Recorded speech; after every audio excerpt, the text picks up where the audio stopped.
Elmore Smith, great shot blocker. Was that Cowens or Dave Cowens? Yeah. He was with the Warriors. He was the head coach of the Golden State Warriors. 2 titles with the Celtics and a free spirit. He had a contract dispute once, and he left the Celtics for 2 weeks to drive a cab. He was a very self-motivated player. Not enough of those guys. I mean, you got some Jeff Petrie. Yeah, to talk about Look at Jeff Petrie. People don't remember how good Jeff Petrie was as a player. Jeff Petrie averaged 25 a game his rookie year. He had a terrible knee injury, though, a few years into his career. He was a Rookie of the Year and an NBA All-Star his first year. You think about that. And I'll let you call that up. But the connection, actually, this is a good way to get to your past. Yeah. Maybe this takes us back to Reading, PA. Jeff Petrie leads us to Pete Carrill. Tell us that story.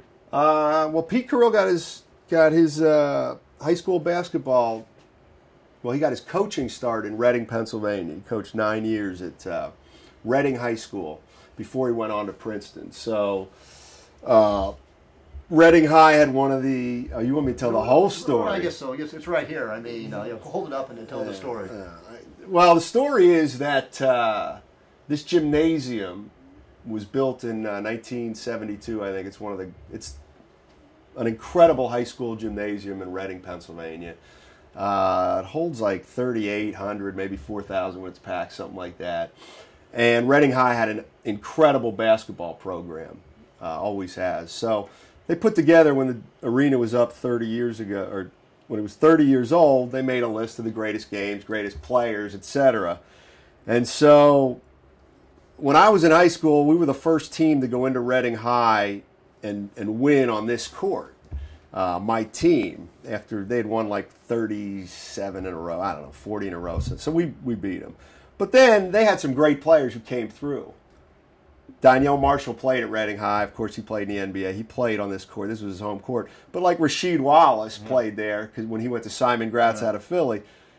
None of that matters. What matters is when the Reading Times newspaper put together a list of greatest games and players, and they put this story together, they happened to link me, Rasheed Wallace, and Donyell Marshall together. So the three of us are on this. So it's kind of my claim to fame. Yeah, exactly. You know what I mean? Yeah, exactly. It's a joke. No, it's real though. It's funny. Well, this is real, but it's not real that I was in this league of players. It is real that we went into this gym. Right. No, but I mean, this is not doctored. This was an actual. Oh no, it's not doctored. Are you kidding? Yeah, exactly. No, this has been authenticated many times. Yeah, exactly. Not today. I'll take his word for it. No, but I've seen that play. It's real. But the thing about it, explain what Reading. That's like an hour from Philly. Yeah, Reading's an hour from Philadelphia, Pennsylvania.